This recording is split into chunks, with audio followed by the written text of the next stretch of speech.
আসসালামু আলাইকুম। আমরা জানবো যুক্তরাজ্য সম্পর্কিত কিছু গুরুত্বপূর্ণ তথ্য, যেগুলো প্রাইমারি, বিশেষ, অন্যান্য পরীক্ষার জন্য গুরুত্বপূর্ণ। ইংল্যান্ডের কোন রানীকে ভার্জিন কুইন বা চিরকুমারী বলা হয়? রানী প্রথম এলিজাবেথকে। ইংল্যান্ডের কোন রানীকে ভার্জিন কুইন বা চিরকুমারী বলা হয়? রানী প্রথম এলিজাবেথকে। জার্মানির কোন রাজা ইংল্যান্ডের সিংহাসনে বসেন? রাজা প্রথম জর্জ। জার্মানির কোন রাজা ইংল্যান্ডের প্রথম সিংহাসনে বসেন? রাজা প্রথম জর্জ। ব্রিটেনের প্রথম প্রধানমন্ত্রী ছিলেন রবার্ট ওয়ালপোল। ব্রিটেনের প্রথম প্রধানমন্ত্রী ছিলেন রবার্ট ওয়ালপোল। ব্রিটেনের প্রথম নারী প্রধানমন্ত্রী ছিলেন মার্গারেট থ্যাচার। ব্রিটেনের প্রথম নারী প্রধানমন্ত্রী ছিলেন।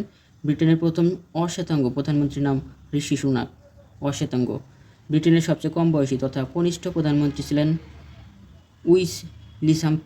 উইলিয়াম পিট। কনিষ্ঠতম প্রধানমন্ত্রী ছিলেন।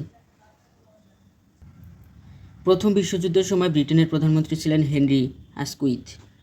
দ্বিতীয় বিশ্বযুদ্ধের সময় ব্রিটেনের প্রধানমন্ত্রী ছিলেন উইনস্টন চার্চিল। দ্বিতীয় বিশ্বযুদ্ধের সময় ব্রিটেনের প্রধানমন্ত্রী ছিলেন উইনস্টন চার্চিল, আর প্রথম বিশ্বযুদ্ধের সময় ব্রিটেনের প্রধানমন্ত্রী ছিলেন হেনরি অ্যাসকুইথ।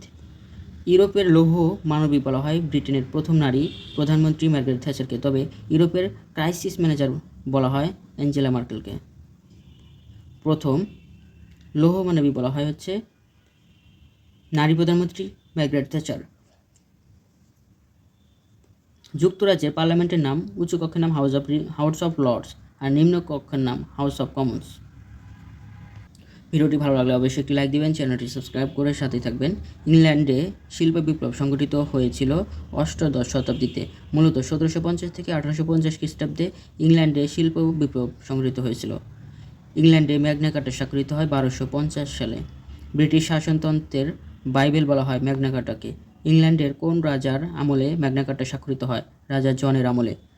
ইংল্যান্ড ও আর্জেন্টিনার মধ্যে কত সালে ফকল্যান্ড যুদ্ধ সংঘটিত হয়? 1982 সালে। ইংল্যান্ড এবং আর্জেন্টিনার মধ্যে ফকল্যান্ড যুদ্ধ সংঘটিত হয় 1982 সালে। ফকল্যান্ড যুদ্ধ হয় কোন দুটি দেশের মধ্যে? ইংল্যান্ড এবং আর্জেন্টিনার মধ্যে 1982 সালে। ফকল্যান্ড যুদ্ধে কোন দেশ জয়লাভ করে? ইংল্যান্ড। ফকল্যান্ড যুদ্ধের মূল কারণ ছিল ইংল্যান্ড কর্তৃক আর্জেন্টিনার ফকল্যান্ড দ্বীপ দখলকে কেন্দ্র করে। ফকল্যান্ড দ্বীপটি বর্তমানে ইংল্যান্ডের মালিকানায় রয়েছে। ফকল্যান্ড দ্বীপ নিয়ে বিরোধ রয়েছে কোন দুটি দেশের? ইংল্যান্ড এবং আর্জেন্টিনার মধ্যে। এটি দক্ষিণ আটলান্টিক মহাসাগরে অবস্থিত।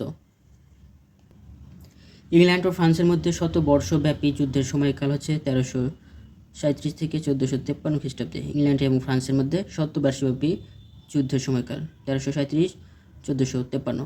শিল্প বিপ্লব প্রথম শুরু হয়েছিল ইংল্যান্ডে, কিন্তু ইউরোপের প্রথম রেনেসাঁ শুরু হয় ইতালিতে। শিল্প বিপ্লব প্রথম শুরু হয় ইংল্যান্ডে, কিন্তু ইউরোপের প্রথম রেনেসাঁ শুরু হয় ইতালিতে। কোন দেশের পতাকা ইউনিয়ন জ্যাক নামে পরিচিত? ইংল্যান্ডের। ইউনিয়ন জ্যাক নামে পরিচিত হচ্ছে ইংল্যান্ডের পতাকা। আধুনিক গণতন্ত্রের সূতিকাগার বা সূচনা হয় যুক্তরাজ্যে, কিন্তু গণতন্ত্রের সূতিকাগার বা সূচনা হয় গ্রিসে। আধুনিক গণতন্ত্রের সূচনা হয় যুক্তরাজ্যে, আর গণতন্ত্রের সূচনা হয় গ্রিসে। সংসদীয় গণতন্ত্রের সূচনা হয় যুক্তরাজ্যে।